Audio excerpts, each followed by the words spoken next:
AHEAD in VET, which stands for Vocational Education and Training, is an Erasmus Plus project co-founded by the European Union that aims to upskill VET teachers and trainers in dealing with mental health of their learners. You are listening to the AHEAD in Mental Health, Navigating Mental Health in Vocational Education podcast. AHEAD in Mental Health, Navigating Mental Health in Vocational Education is a podcast series that delves into issues related to the mental health of trainees and trainers in the VET sector.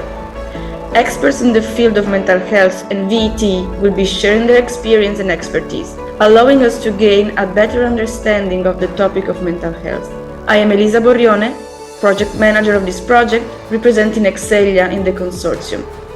Thank you for joining us and enjoy. Our guest for today's episode is Theano Kokkinaki, Professor of Developmental Psychology, Department of Psychology at the University of Crete. She will help us to discuss today's subject, the importance of self-care for VET teachers. Thank you for being with us today, Theano. Thank you. Thank you. It's very much. It's a great honor to be with you today. Thank you. So let's start with the first question. Why, in your opinion, is it noteworthy discussing and investigating VET teacher stressors? Well, common to all levels of education and in instructional situations is the fact that educators have the most noteworthy role. Quality of teaching is a ticket to the accomplishment of the goals of educational programs. So, in connection to this, successful teaching and teacher achievement in the context of vocational technical schools mirror the effectiveness of vocational technical teachers. Teaching is considered a mentally challenging occupation. One cannot separate teaching and learning from well-being. So emotional states play a particularly important role in the teaching profession, as teaching is associated with high demands and low control, which often results in emotional exhaustion and increased teacher turnover. So teachers' mental health and well-being constitute essential components of the educational landscape, and they are closely linked to student outcomes and the overall school environment, and they influence the students' academic achievements and well-being. Teachers' well-being yields positive outcomes in educational context, that is, it contributes in creating a friendly relationship among teachers and learners and in enhancing the instructive efficacy of teachers and raises the learners' achievement. Further, well-being influences individuals, that is, teachers in this case, thoughts and relations with others. It also improves the level of job satisfaction. On this ground, teachers' mental health in VET plays a crucial role not only for their own lives, but also for the effectiveness of vocational technical teaching. Very few studies have focused on vocational school teachers' well-being, and this issue has been an unfairly neglected topic. I see. And can you speak to the unique demands and stressors faced by VET teachers in their work? Well, unique demands imposed on VET teachers in their work may be attributed to a number of different factors. First, some characteristics of teaching common to all levels of education, but others constitute factors related to a teaching job in the context of vocational technical education, such as time and work pressure, including missing rest periods, time pressure and pressure to get through the subject matter, vocal strain, uncertainty concerning the subject matter, uncertainty concerning didactical decisions, achievement-related diversity in class, lack of social appreciation, the long duration of teaching, a high level of administrative work and monitoring role, school demands, the lack of support and independence, having to work as a substitute teacher in case of their colleagues' absence, the competition among the learners or the students demanding expectations and pressure, classroom disturbances, behavioral problems of students, insufficient skills and concentration of students, and insufficient motivation of students. Secondly, internal characteristics, that is, experiences arising from factors within the teacher, have been found to be one of the most important sources of teacher stress. Studies have analyzed internally related characteristics such as role preparedness, job satisfaction, life satisfaction, illness symptoms, locus of control, and self-esteem as factors contributing in VET teacher stress. Thirdly, according to the European national networks For the enhancement of vet teachers face specific adversities which impose further demands on them. For example, the undervalued image of the vet sector, unattractive career pathways for teachers, and the lack of professional development opportunities to build the skills they need and to deal effectively with adversities in their workplace.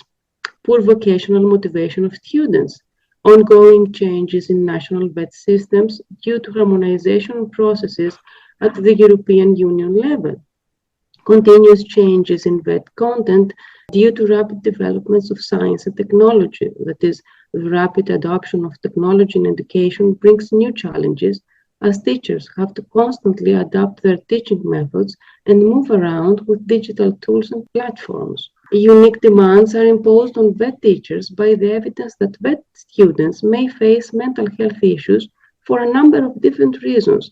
First, emerging adulthood, that is the period between 18 and 30 years old, is characterized by exploratory experiences related particularly to career and affective relationships. Though it's a favorable period for the exploration of identity, particularly in academic, professional, and affective areas, a number of issues can generate instability. For instance, frequent changes and the lack of definition of roles generate ambivalence, and ambivalence can lead to anxiety and depression, and a lack of confidence, which can increase the risk of depression and anxiety. So, on this ground, identity exploration can lead to confusion and fear, and the developmental phase of emerging adulthood can have negative implications of young people's mental health. Secondly, the employment pressure felt by vet students. Many vet students feel an urgent need to secure employment immediately after graduation. So this pressure leads to anxiety around the transition from training to work and often overshadows the excitement of entering the workforce. Vet students pursue specialized training in demanding fields, often balancing their studies with part-time or full-time work.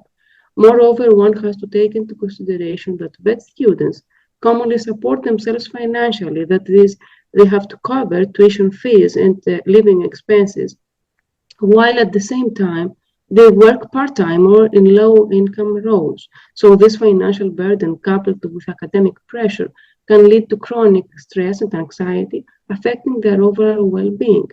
Add on all this the fact that recent factors such as COVID-19, Ukraine war, climate change, economic crisis, and the Gaza war have strongly impacted on young adults' well-being. Given that socioeconomically disadvantaged students are more likely to be enrolled in vocational tracks than advantaged students, these young people are particularly vulnerable from the above-mentioned factors. In connection to this, it has to be mentioned that unlike universities, which often have dedicated mental health services, vet institutions frequently operate on smaller budgets and may not provide the same level of support. For example, in rural areas, a vet school may have only a part-time counselor available or none at all, leaving students with few opportunities for mental health support. Well, thank you very much for this detailed explanation. How do these demands and stressors impact the mental health and the well-being of vet teachers? Well, teaching in this domain involves a high level of anxiety and exhaustion.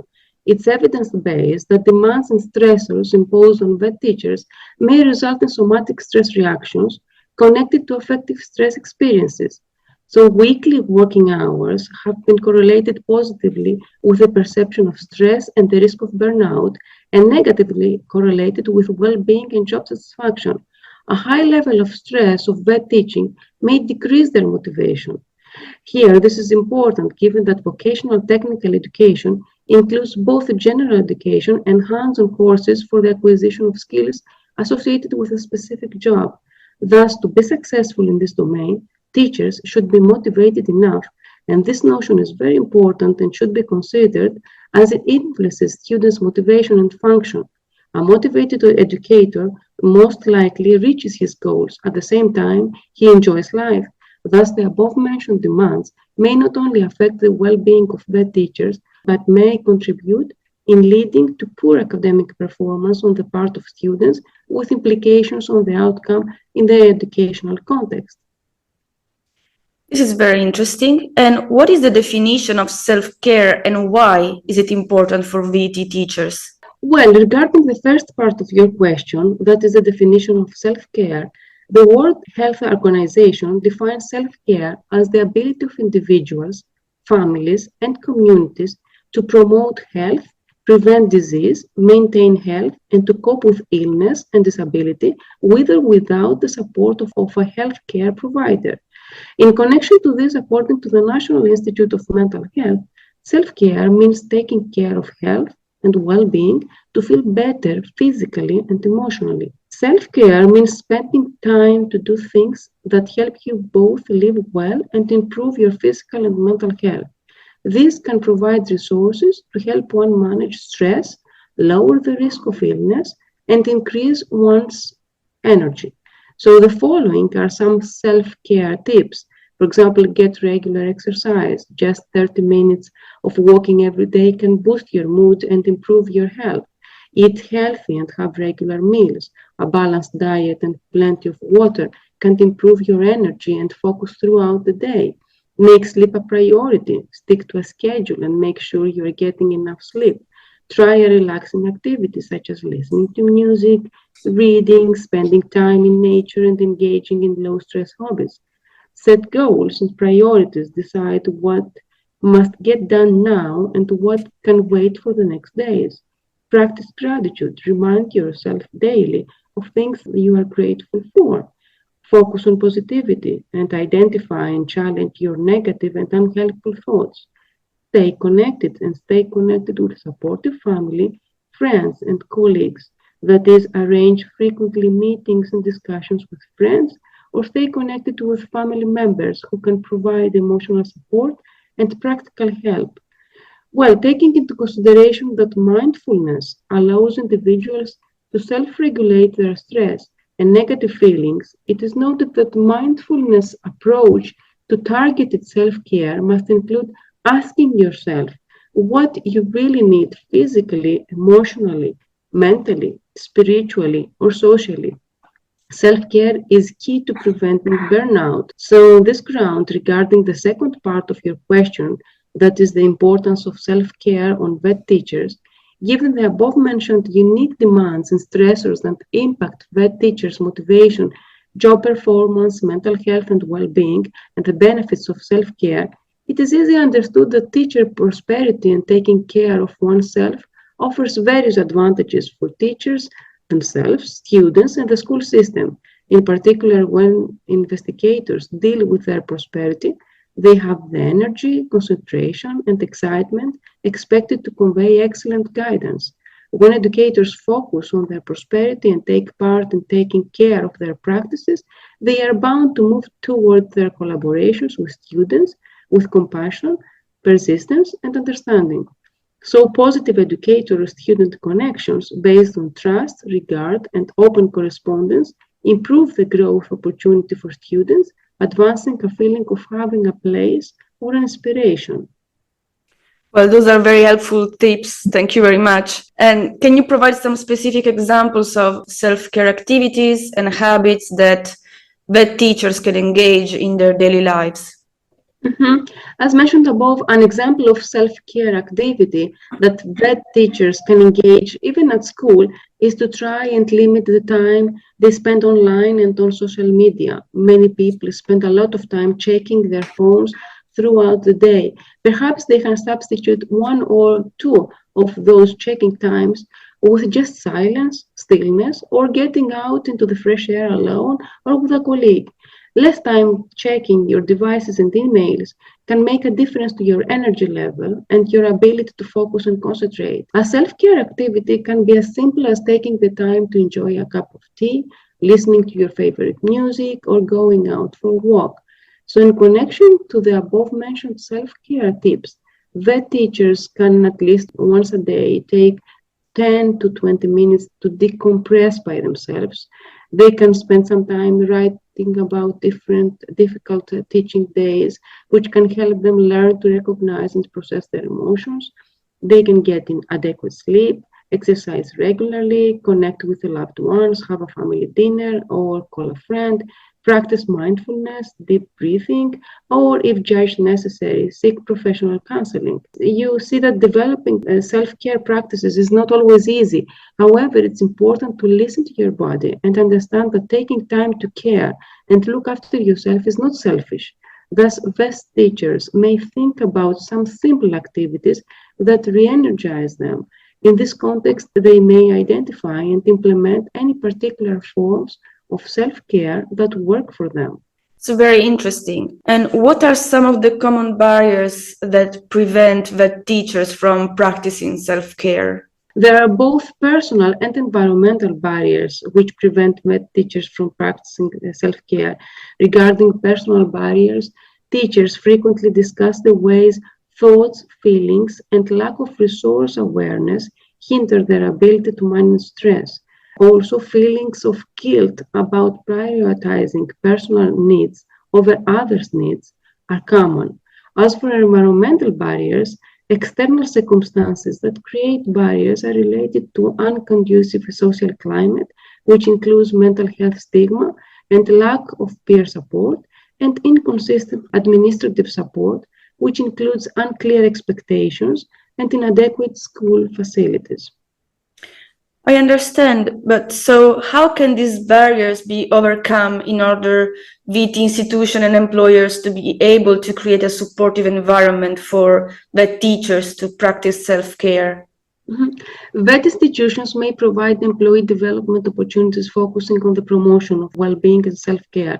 For instance, offering workshops, seminars, or training sessions dedicated to stress management techniques, mindfulness practices, and work-life balance can provide teachers with viable tools for dealing with the challenges of the demanding professional role, while at the same time they look after their well-being. Empowering ordinary self-reflection and self-appraisal is another crucial technique. These practices permit educators to evaluate their prosperity, to recognize areas of development, and set private objectives connected with taking care of oneself. Further, creating a supportive and collaborative school culture is another important strategy. Promoting open communication, establishing mentoring programs, and boosting a sense of community among teachers can help reduce feelings of isolation and stress. Collaborative spaces provide opportunities for teachers to share experiences, seek advice, learn from each other, and encourage support networks within the school setting. So, by fostering a positive and inclusive environment, schools can create a culture that values and encourages teacher well-being. Schools should also prioritize workload management and provide adequate resources and support to alleviate excessive work demands. For instance, educational institutions can maintain reasonable work hours and provide flexible scheduling options and emphasize the importance of self-care outside of the classroom, encouraging teachers to take breaks, use vacation time, and engage in activities they enjoy outside of work can help prevent burnout and support overall well-being. Making dedicated distressing spaces, for example, health regions or work-free zones inside schools, may offer instructors the opportunity to take and to have space for unwinding, for reflection, and taking care of themselves. These spaces can be furnished with open seating and quieting stylistic themes. Educators can use these spaces during their breaks or free periods to participate in exercises that advance prosperity, such as care works, breathing strategies, or just taking a few seconds to loosen up. By providing dedicated distressing spaces to take care of oneself, schools show their obligation to support instructor prosperity. Our guest for today's episode was Theano Kokkinaki, Professor of Developmental Psychology at the University of Crete. Thank you very much for joining and sharing with us today your knowledge and experience. I'm Elisa Borione, Project Manager of the project, representing Excelia in the consortium. Thank you for listening to the AHEAD in Mental Health, Navigating Mental Health in Vocational Education podcast, a series produced in the framework of the Erasmus Plus project AHEAD in VET.